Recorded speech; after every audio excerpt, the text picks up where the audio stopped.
Daniel Lévy, qui aurait eu 62 ans ce samedi 26 août, a vu son fils Abel se marier, juste avant de rendre son dernier souffle.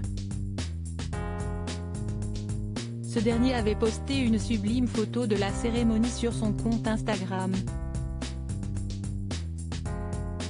Daniel Lévy aurait eu 62 ans aujourd'hui.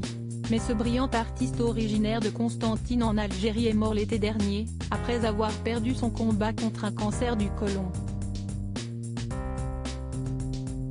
Mon mari, mon roi Daniel Haim Ben Sarah Lévy a rejoint le Gan Eden. La veillée a lieu à la synagogue de la Rose ce soir et l'enterrement aura lieu à Marseille, au cimetière juif Saint-Pierre, 166, chemin de l'Armée d'Afrique 13010 Marseille, demain dimanche 7 août à 14h30, annonçait Sandrine Aboukra, sa dernière épouse, sur les réseaux sociaux. Une femme avec qui il venait pourtant de devenir papa pour la 4e fois avec la naissance de Nessiol, récemment prise en photo dans les bras de son grand frère Raphaël. En début d'année, l'artiste avait également eu le bonheur d'apprendre que son fils aîné Abel, un jeune homme de 30 ans, lui aussi évoluant dans le milieu de la musique, allait se marier.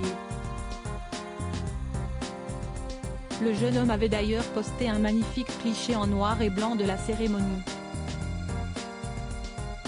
Une photo sur laquelle on découvre le sosie de son père au bras de sa chérie, dans une magnifique robe blanche.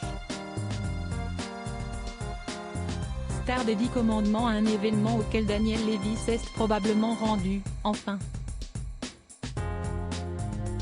Si son état de santé le lui permettait encore à l'époque. En tout cas, tout le monde était loin de s'imaginer, entre cette naissance et cette union, que l'artiste rejoindrait les étoiles.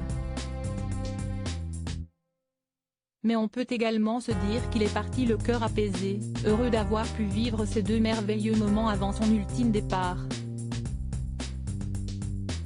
À noter que Daniel Lévy avait une fille aînée, appelée Rivka et aujourd'hui âgée de 18 ans.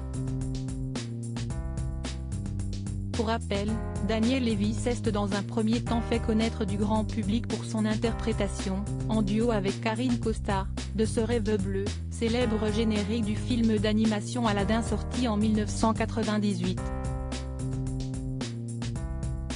Il avait également obtenu un immense succès populaire en incarnant le rôle de Moïse dans la comédie musicale Les 10 commandements en 2000.